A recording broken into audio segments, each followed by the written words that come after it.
arrintan oo kale ma jirto meel ka mid ah adduunka oo ay ka dhici karto iyada oo kaamirada la hortaagan yahay in maxaabiis rag ah la farxumeeyo.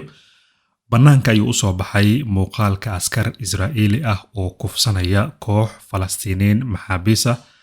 Falkan waxa uu ka dhacay xabsiga la yiraahdo Tayman ee saxaraha Negev ee koonfurta waddanka Israa'iil ku yaala. Muuqaalkan oo ay xaqiijisay telefishinka caalamiga ah ee Al Jazeera ayaa muujinaya maxaabuuskan oo laga soo dhex saarayo koox badan oo maxaabiis Falastiini ah oo dhulka jiifay.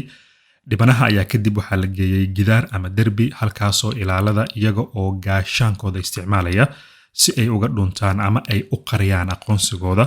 Kaamiradana aysan u qaban ay halkaasi falkan foosha xun ay kula kaceen ninkaasi.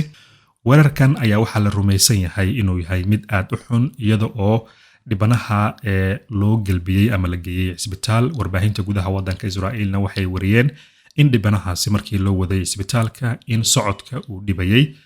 10 ka mid ah askarta ciidamada dowladda Israa'iil ayaa ugu dambeyn waxaa loo xiray falkaasi kufsiga ahaa 29kii bishii hore ee July.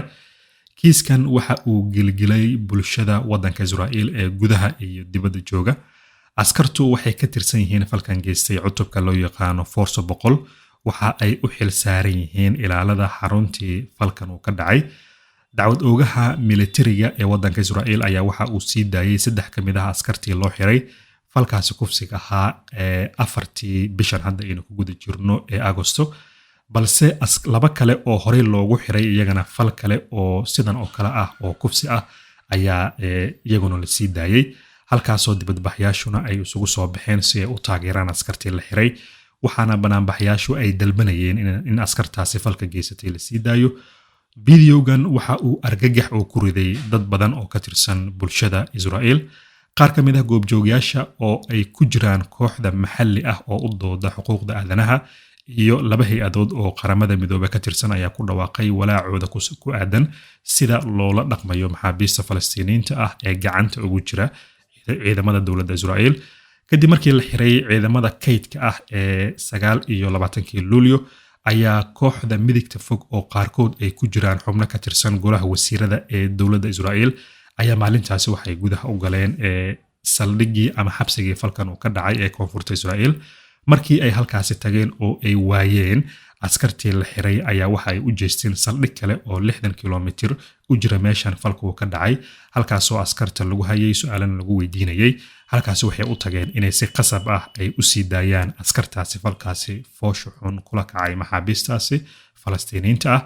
Rabshadahaasi ayaa sii socday intii lagu guda jiray dhageysigii maxkamadda sare ee Israa'iil oo la qabtay Arbacadii hadda aynu kasoo gudubnay si loo dhageysto codsiga maxaabiistii xabsigaasi ku jiray iyo dhibanayaashii jirdilka loo geystay.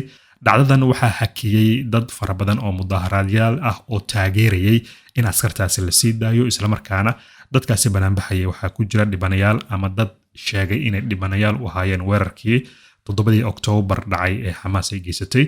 waxaana ay sheegayeen in askartaasi shuruud la'aan la sii daayo. Israa'iilna ay tahay waddan madax bannaan iyagoo aan fiirin dhibkii foosha xumaa ee kaamirooyinka ay duubeen ee bannaanka u soo baxay. Siyaasiyiin ka tirsan dowladda Israa'iil oo ay ku jiraan xubno ka tirsan golaha wasiirada ayaa sidoo kale difaacay eedeysanayaasha. waxaana ka mid ah raggaasi difaacay Ben Gvir nin la yiraahdo oo mas'uul ka ah adeega xabsiyada waddanka Israa'iil.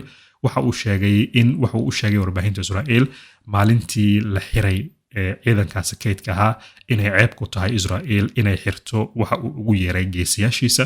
laakiin arinta intaasi kuma ekaanin oo Mareykanka iyo dowlado kale oo waaweyn ayaa ka hadlay. tusaale ahaan afhayeenka wasaaradda arrimaha dibadda ee waddanka Mareykanka mas'uulka la yiraahdo Matthew Miller ayaa waxa uu Arbacadii uu sheegay inaan loo dulqaadan karin dambiilayaasha falalka noocaas oo kala geysanaya. waxa uu yiri Israa'iil waa inay si buuxda u baartaa eedeymahaasi xadgudubka galmada ah ee ka dhanka ah maxaabiista Falastiiniinta sida askarteedana ay u nadiifin lahayd waa wax looga fadhiyo. mar wax laga weydiiyay muuqaalkii uu sii daayay telefishinka Channel 12 la yiraahdo ee Israa'iil oo muuqaalkan asalkiisa baahiyay ayaa Miller waxa uu sheegay in saraakiisha Mareykanka ah ay dib u eegayaan muuqaalkaasi isagoo sii faahfaahinaya muuqaalkaasi inay arkeen madaxda ugu sareysa ee dowladda Mareykanka. waxa uu yiri waan aragnay muuqaalkaasi warbixinada xadgudubyada galmada ah ee maxaabiista waa kuwo argagax ah buu yiri waa inay si buuxda u baartaa dowladda Israa'iil iyo ciidankeeda ee IDF la yiraahdo. Miller waxa kale oo uu sheegay inay tixraacayaan ciidamadii difaaca Israa'iil ee falkaasi geystay. Waa wax aan loo dulqaadan karin xadgudubyada galmada kufsiga ee maxaabiis kasta. haddii ay jiraan maxaabiis la farxumeeyey ama la kufsaday, dowladda Israa'iil waxay u baahan tahay inay si buuxda u baartaa falkaasi oo ay qabataa cid kasta oo mas'uulka ka ahayd ama ku lug lahayd. Aqalka cad ee dalka Mareykanka ayaa ku tilmaamay warbixinada kufsiga, jirdilka iyo tacadiyada ka dhanka ah maxaabiista Falastiiniinta kuwa qoto dheer oo aan la aqbali karin, laakiin wax tallaabo ah kuma uusan dhawaaqin. Dagaalada xooggan ee hadda socda ee u dhexeeya Falastiin iyo Israa'iil ayaa soo bilowday 7 Oktoobar. Tan iyo xilligaasi maxaabiis fara badan oo Falastiiniin ah ayaa buux dhaafiyey xabsiyada Israa'iil ku yaala, halkaas oo falal fool xun oo aan loo dulqaadan karin ay ka dhacayaan sida warbaahinta gobolka ay tabinayaan.